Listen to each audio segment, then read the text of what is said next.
So, I know we've already had some speeches about drawing, but mine's gonna be kind of different, or different to the perspective of you can incorporate all the other speeches in drawing into one thing. But today I'm going to be showing you how to draw a scenery that usually takes 3 hours into 6 to 8 minutes. So for example, I already have a complete one here. It took me, it's hard to see so you guys can pass it around, but it took me about 3 hours 30 minutes tops to draw the whole thing. And I also have a partial completed one that I worked on a year ago.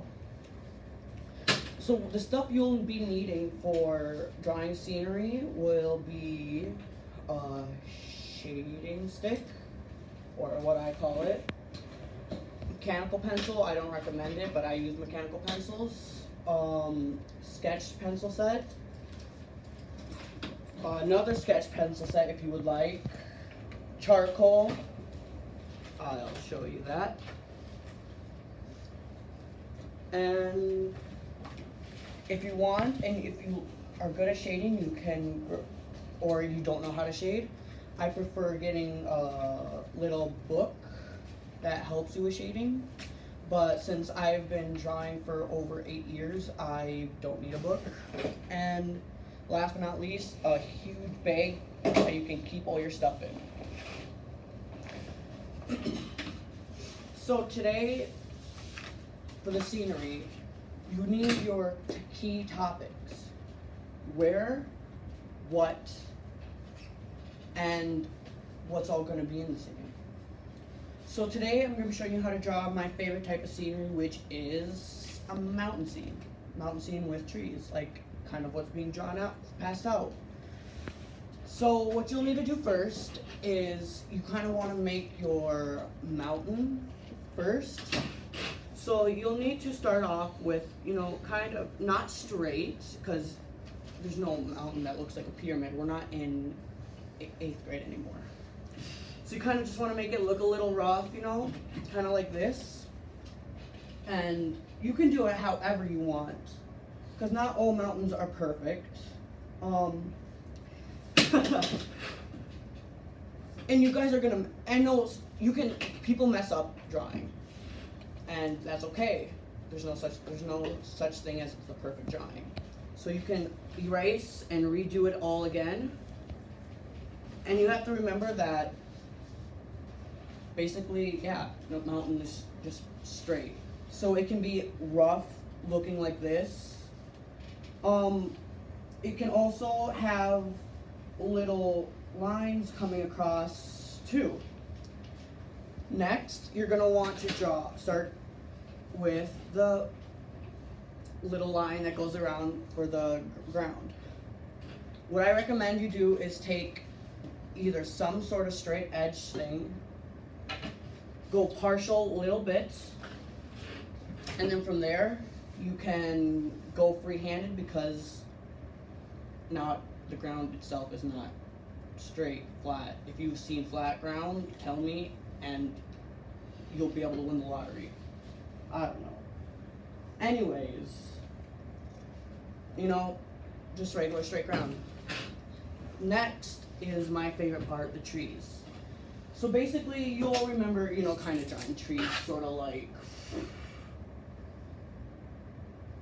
like this, kind of like a cloud-looking thing, boom, trees.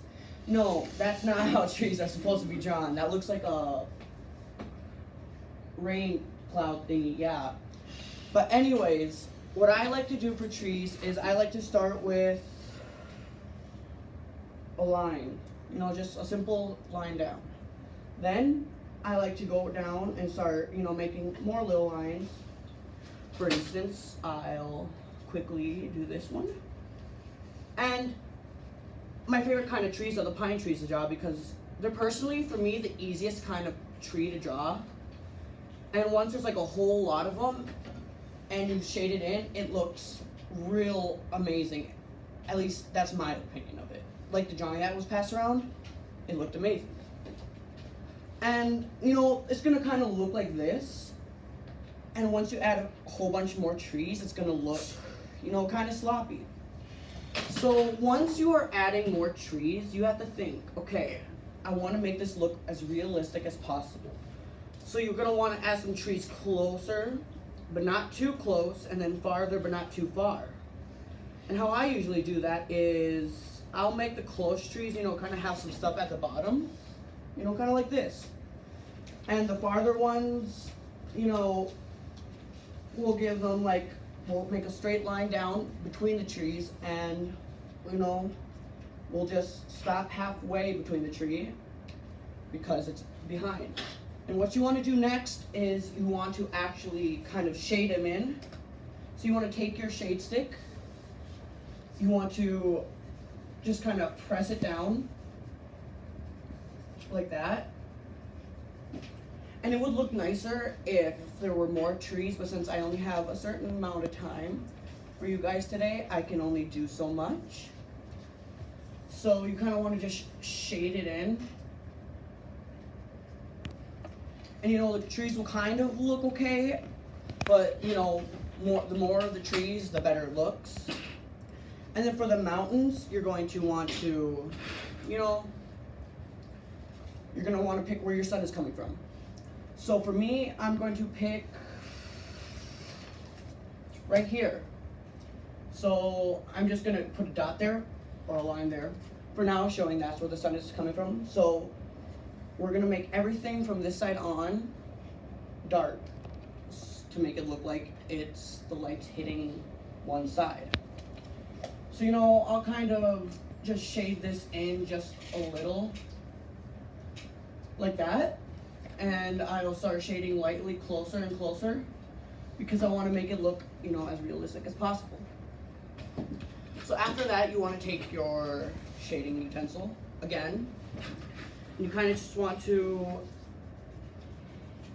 press it down and even it out. And it's okay to have more of the shaded area of the pencil on your shading tool because it'll help more with the shading.